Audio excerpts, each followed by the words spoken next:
बिस्मिल्लाहिर्रहमानिर्रहीम, अस्सलाम वालेकुम। ये आपका अपना डिजिटल प्लेटफॉर्म है। मैं तारिक मतीन हूँ। अहम तरीन फैसला सुप्रीम कोर्ट ऑफ पाकिस्तान ने महफूज किया था, सुना दिया गया है। इलेक्शन कमीशन ऑफ पाकिस्तान का इंतखाबात की तारीख आगे बढ़ाने का फैसला chief justice of Pakistan mister justice Umar Ata Bandial ने, मिस्टर जस्टिस मुनीब अख्तर ने, मिस्टर जस्टिस एजाजुल अहसन ने गैर आईनी करार दे दिया है।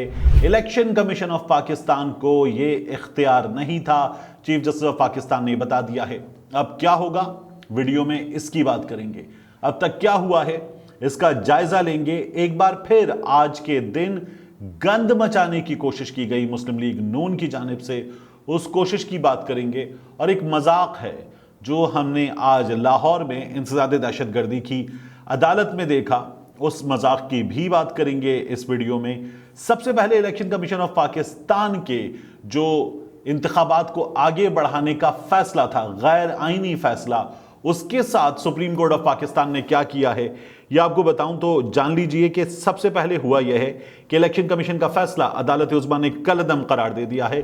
14 मई को पंजाब और खैबर पख्तूनख्वा में इंतखाबात कराने का हुक्म दिया है। पहले तारीख थी 30 अप्रैल की पंजाब में इंतखाबात की, खैबर पख्तूनख्वा की तारीख आना थी, लेकिन फजलुर रहमान के समधी गुलाम अली ने इस इंपोर्टेड हुकूमत के और इसके दोस्तों के आलाकार के तौर पर काम करते हुए राह फरार इख्तियार की और फिर अब अदालत ने इन्हें इससे रोक दिया है। सुप्रीम कोर्ट ने इलेक्शन कमीशन की जानिब से जो 8 अक्टूबर की तारीख दी गई थी उसको इलेक्शन कराने का हुक्म गैर आईनी करार दे दिया है। अदालत ने यह कहा है कि इलेक्शन कमीशन ने 22 मार्च को जो फैसला सुनाया था कि हमने इससे पूछा, इसने मना कर दिया, इसने ताउन से इनकार कर दिया, अदालत ने 22 मार्च के उस फैसले को गैर आईनी करार दिया है। सुप्रीम कोर्ट ने यह कहा है कि सदर मुमलिकत की दी गई तारीख का फैसला बहाल किया जाता है। आईन और कानून इंतखाबात की तारीख मुलतवी करने का इख्तियार नहीं देता। इलेक्शन कमीशन ने फैसला दिया तब इंतखाबी अमल 5वें मरहले पर था। वजारत दिफा ने सिक्योरिटी एहलकारों की दस्तयाबी पर रिपोर्ट चीफ जस्टिस को पेश की। अटॉर्नी जनरल और वजारत दिफा के हुक्काम ने रिपोर्ट पेश की। रिपोर्ट में इंतखाबात के लिए फौज की अदम दस्तयाबी की वजूहात बयान की गई। एक अजीब सी सूरत हाल थी। इस सूरत हाल में हमने क्या देखा, मिस्टर जस्टिस उमर अता बंदयाल ने खुद को टक्कर का आदमी साबित किया।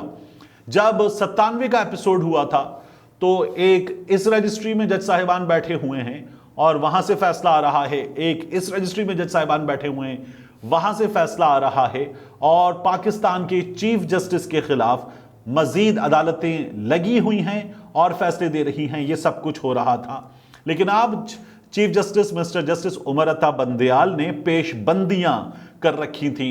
तमाम कॉज लिस्ट मनसूख थी, तमाम जज साहिबान यहां मौजूद थे, किसी रजिस्ट्री में कोई केस नहीं था, कोई समाअत नहीं हो रही थी और चीफ जस्टिस ने सबको यहां बुलाकर रखा हुआ था। आज अदालत में गैर मामूली इंतजामात थे, लेकिन इससे पहले मिस्टर जस्टिस काजी फाइज ईसा, इस वक्त सुप्रीम कोर्ट के जज नंबर 2, आने वाले दिनों में जज नंबर 1 जो चीफ जस्टिस बनने जा रहे हैं, उन्होंने जो सर्कुलर था रजिस्ट्रार सुप्रीम कोर्ट का, उस सर्कुलर पर उन्हें लिखा कि आपको यह इख्तियार नहीं है कि आप ऐसा कोई सर्कुलर जारी करें, और उसके बाद उन्होंने लिखते हुए कहा कि आप ओहदा छोड़ दीजिए।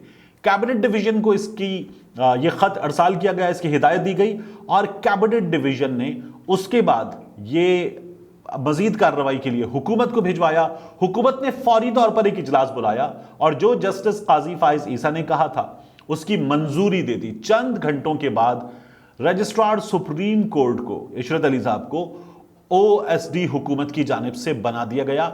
मैंने कल भी आपसे अर्ज किया था, अब भी आपको बता रहा हूं कि सुप्रीम कोर्ट के 2015 के रूल नंबर 12 के तहत पेनल्टी इंपोज करने का जो इख्तियार है वो सिर्फ चीफ जस्टिस ऑफ पाकिस्तान के पास है। ये इख्तियार ही नहीं किसी और को कि वो ऐसा कोई कदम उठा सकें, लेकिन हुकूमत ने उठाया था रजिस्ट्रार सुप्रीम कोर्ट के हवाले से और ये काम हुकूमत करके बैठ गई थी। तो आज रजिस्ट्रार को सुप्रीम कोर्ट की जानिब से हिदायत थी कि आप दफ्तर में रहेंगे, अपनी जिम्मेदारियां अंजाम देंगे। तो रजिस्ट्रार अपनी जिम्मेदारियां अंजाम दे रहे थे। चीफ जस्टिस ऑफ पाकिस्तान ने फैसला सुना दिया। फैसला सुनाने के बाद भी एक चीज हुई और अब इसमें हुआ यह है कि चीफ जस्टिस ऑफ पाकिस्तान ने अटॉर्नी जनरल को मुखातिब करते हुए कहा कि आप इस सिलसिले में आगे बता दीजिएगा, यानी हुकूमत को बता दी, हुकूमत की नुमाइंदगी करते हैं अटॉर्नी जनरल, तो उनको भी कहा कि अब कोई गैर जरूरी इशू पैदा ना किया जाए, क्योंकि चीफ जस्टिस पर अंदर से दबाव था। हमने देखा मुसलसल जज साहिबान इस सिलसिले में तज्जियाकार ये कहते हैं जो हुकूमत कह रही थी वो अदालत के अंदर से भी हो रहा था। अदालत पर हुकूमत की जानिब से बाकायदा पार्लिमान का इस्तेमाल करते हुए हमले किए जा रहे थे। इत्तलात ये भी आ रही थी कि अदालत पर गैर सियासी प्रेशर भी मौजूद था, और इस तमाम प्रेशर के सामने chief justice of Pakistan mister justice Umar Ata Bandial ने, उनकी बेंच ने डट कर खड़े होकर ये फैसला दे दिया है। अनवर मंसूर उस्मान अवान ये पेश हुए, इलेक्शन कमीशन के वकील सजील सवाती पेश हुए, इरफान कादिर पेश हुए। इरफान कादिर साहब ने तो जो खुद लोग बताते हैं अदालत में मौजूद लोग कि बाकायदा जज साहिबान से बदतमीजी की, और वो कहते हैं कि हमेशा वो इसी तरह से करते हैं। समाअत के इख्तिताम पर चीफ जस्टिस ने अटॉर्नी जनरल को मुखातिब किया और कहा कि अदालत का पैगाम पहुंचाएं कि अभी भी वक्त है, मामलात को सियासी तौर पर हल करें, ऐसा ना हो कि कोई दूसरा गैर ज़रूरी इशू आ जाए। ये हुकूमत को पैगाम दिया गया है कि अभी भी वक्त है, सियासी तौर पर मामलात को हल कर लीजिए, कोई गैर ज़रूरी इशू ना आ जाए। चीफ जस्टिस ने ये कहा कि ये जजेस अपने खुद जजेस चुनना चाहते हैं, ये लोग, ऐसा कभी नहीं हुआ। अपने मुकदमात के लिए लोग जजेस खुद मुंतखब करें, ये इख्तियार नहीं दिया जा सकता।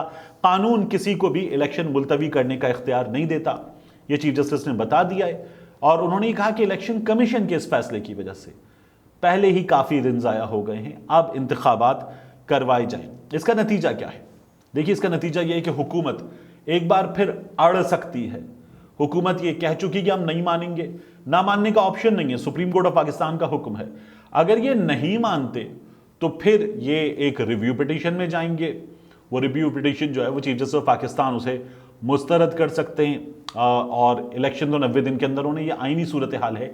इसका कोई जवाब अटॉर्नी जनरल के पास नहीं था, इलेक्शन कमीशन के वकील के पास नहीं था। उनसे सवाल किया जाए कि इलेक्शन आगे कैसे बढ़ाए जा सकते हैं, इलेक्शन कमीशन तारीख कैसे दे सकता है, वो 4-3, 3-2, 5-3 ये बातें कर रहे थे, मुसलसल बेपर की उड़ा रहे थे। तो अब की बार भी यही तमाम सूरत हाल हमारे सामने रही।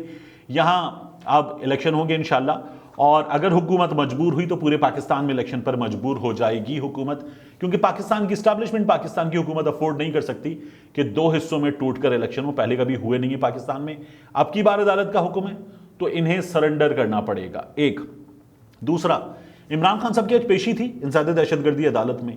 एक अजीब हमने वहां पर मंजर देखा, जिस इंतजामात में इमरान खान साहब को पेश किया जाता है कि उनके जो गार्ड्स हैं वो चारों जानिब फौलादी शील्ड्स के साथ मौजूद होते हैं कि इमरान खान साहब को कोई दोबारा अपनी गोली का निशाना ना बना सके।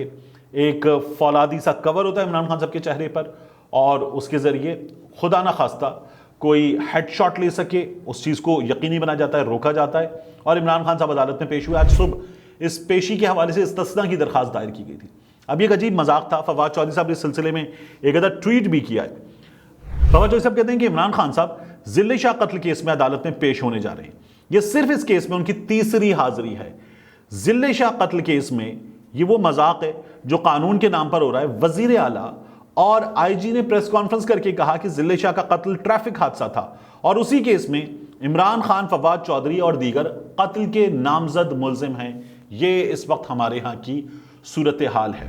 ज़्यादा मैं आपसे अर्ज करूं कि हुकूमत ने गंद मचाने की पार्लियामान में कोशिश की, पार्लियामान से बाहर मीडिया पर कोशिश की। आज राना सनाउल्लाह, आजम नज़ीर तारड़, ये तमाम लोग कुछ मुतनाज़े तरीन बैनर्स लेकर पहुंचे अदालत, और इन्होंने कारकुनान के साथ दाखिल होने की कोशिश की। मैंने आपको पहले भी बताया था कि इनकी तैयारी है।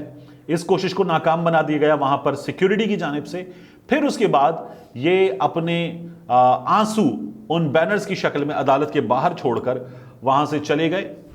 यहां आज का दिन अपने इख्तिताम को पहुंचा है, लेकिन अभी बहुत कुछ होना बाकी है। वो लोग जो इंतखाबात से भाग रहे थे, गैर जमहूरी हथकंडे अपना रहे थे, वो अभी इतनी आसानी से हार नहीं मानेंगे और वो फिर गंद मचाने की कोशिश करेंगे। मिलते हैं इंशाल्लाह आपसे अगली वीडियो में।